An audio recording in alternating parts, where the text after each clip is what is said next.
An alternative to viewing power as something restricting freedom or the ability to control and dominate is the view that power is something which is exercised equally across speakers and is shared between genders.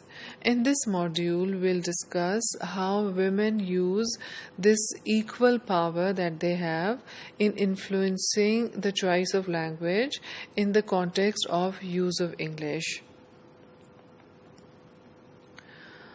This equal distribution of power, exercise of power, is explored in different research studies by studying bilingual women's relationship to English in the world context. That is, the women who speak English or who use English along with their own indigenous language or languages. So the use of English by these women, bilingual women, is studies in relation to English. Women often show a preference for the dominant or the powerful language. But women's access to the dominant language is influenced by several pressures, several kinds of pressures.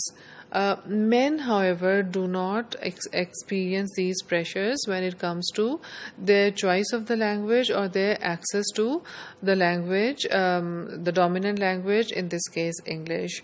So women have several economic, gender, and familial pressures. For example, they know that they need to teach English to their children to ensure that they have better economic opportunities in future.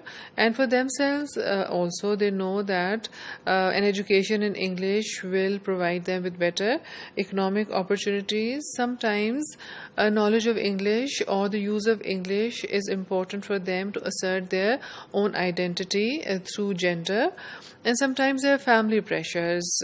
Maybe there's a pressure to be well versed in English, and maybe sometimes there is a problem in the family with the woman's knowing of the language, since English is linked with Western ideas, etc. So there are many families, especially in societies like ours, where women are it is advised that women should stay away from learning and using English. As their role as mothers, teachers, writers, etc., women exercise a lot of power in the use and choice of language. Some studies show that in certain cases, women have played an important role in the marginalization and displacement of the mother tongue. And this is something we can clearly identify with in Pakistan. Many Pakistani mothers also prefer that their children either speak English or Urdu. Urdu in case when the mother tongue of the children is other than Urdu, especially in case of Punjabi speaking mothers who show a preference for their children, who prefer that their children speak either Urdu or English. So in this way, these mothers, women, they exercise their power in marginalizing their own language, their own mother tongue, and in some cases have succeeded in completely displacing the mother tongue. So in this way, in their roles as mothers, educators, teachers, writers, and other influential roles, women are reshaping the linguistic face of several communities by controlling or exercising power in choosing language, not only for themselves but for their children and sometimes for the whole family. Women are reshaping the linguistic face of various communities. The women, as I've already said, always show a preference for the dominant language or the most prestigious language. And in our case, and in case of many other outer circle countries, women show a preference for the use of English. And of course, it is because women fully understand the importance of knowledge of English and the importance of being multilingual in English and the local language.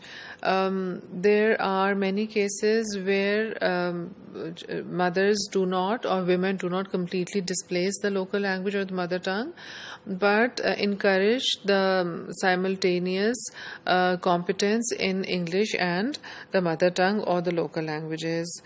And it is because they understand that knowledge of English or any other prestigious language will increase the economic opportunities for their children and other family members who know English.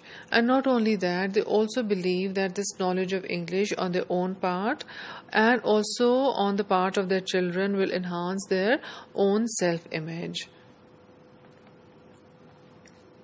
So this promotion of English or preference for English is an attempt on the part of women to gain social status through linguistic means. So they try to gain some social status with the help of English, which subsequently will also help in increasing their power, both social and economic power.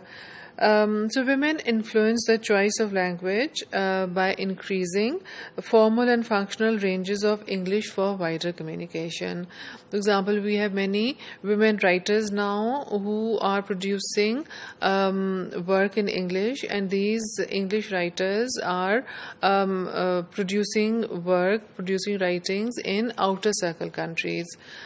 We have many Pakistani English writers, and similarly there are many Indian writers who write in English. There are many Malaysian writers, Singaporean writers who write in English, and many of these writers are women. So in this way, women are increasing the range and functions of the use of English, and in a way they are promoting or encouraging the choice of English.